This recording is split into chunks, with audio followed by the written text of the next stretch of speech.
Good afternoon students. आज के दिन हम एक और टॉपिक स्टार्ट करने वाले हैं एनाटॉमी का, जिसका नाम है human respiratory system.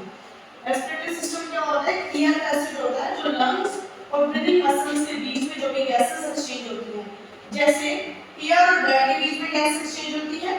Next blood और ब्लड सेल्स के बीच में गैस एक्सचेंज होती है।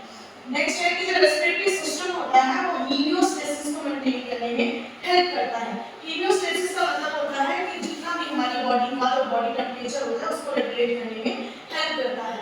नेक्स्ट पॉइंट है कि रेस्पिरेशन क्या होता है? एक सीक्वेंस ऑफ इवेंट होता है जिसमें एटमॉस्फेयर के अंदर ऑक्सीजन और कार्बन डाइऑक्साइड की एक्सचेंज होती है, गैसेस आपस में एक्सचेंज होती है। Respiratory system as a circulatory system की तरह भी काम करता है, O2 प्रोवाइड करता है हमें, और मेटाबॉलिक जो भी प्रोडक्ट होते हैं, जो वेस्ट प्रोडक्ट होते हैं, उनको एक्सचेंज करने में, एलिमिनेट करने में हेल्प करता है। नेक्स्ट है बॉडी के जितने भी सेल्स होते हैं उनको मेटाबॉलिक प्रोसेस के लिए O2 की जरूरत होती है, ऑक्सीजन की जरूरत होती है, और वो हमारी लाइफ के लिए बहुत ज्यादा जरूरी होती है। नेक्स्ट पॉइंट है कि जो रेस्पिरेटरी सिस्टम्स के ऑर्गन्स होते हैं वो एयर को डिस्ट्रीब्यूट करते हैं हमारी बॉडी के। छोटे-छोटे एल्वेओलाइज होते हैं और एल्वेओलर डक्ट होते हैं जो एयर को हमारी बॉडी में डिस्ट्रीब्यूट करने में और गैस को एक्सचेंज करने में हमारी हेल्प करते हैं। नेक्स्ट है टाइप्स ऑफ रेस्पिरेशन।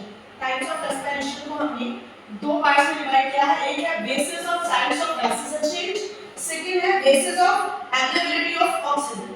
जो फर्स्ट टाइप है जिसका नाम है basis of science of gases exchange में सबसे पहले आता है एक्सटर्नल रेस्पिरेशन। एक्सटर्नल रेस्पिरेशन का मतलब होता है कि जो गैसेस का एक्सचेंज है वो लंग्स और ब्लड के बीच में होता है, between the lungs and blood. ये एक ऐसी प्रोसेस होती है जिसमें O2 को हम एब्जॉर्ब कर लेते हैं और CO2 को लंग्स के थ्रू हम बाहर रिमूव कर देते हैं। नेक्स्ट आता है इंटरनल रेस्पिरेशन। इसमें हम जो गैसेस का एक्सचेंज होता है वो ब्लड और सेल्स के बीच में होता है। ये एक ऐसी प्रोसेस है जिसमें हम O2 का यूज करते हैं एनर्जी प्रोड्यूस करने के लिए, यूटिलाइज करने के लिए, एनर्जी को प्रोड्यूस करने के लिए O2 का यूज करते हैं। और जो CO2 होती है उसको सेल्स के अंदर जो फूड होता है उसकी ऑक्सीडेशन के लिए यूज किया जाता है। नेक्स्ट आता है basis of availability of oxygen. सबसे पहले है एरोबिक रेस्पिरेशन। जो एरोबिक रेस्पिरेशन होता है उसमें जो एक्सटर्नल और इंटरनल रेस्पिरेशन है वो सिर्फ ह्यूमन बीइंग्स के अंदर ही ऑकर होती है। नेक्स्ट आता है एनारोबिक रेस्पिरेशन।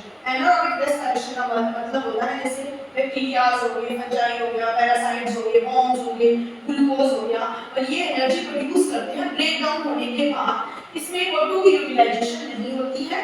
इस प्रोसेस को हम बोलते हैं एनारोबिक रेस्पिरेशन।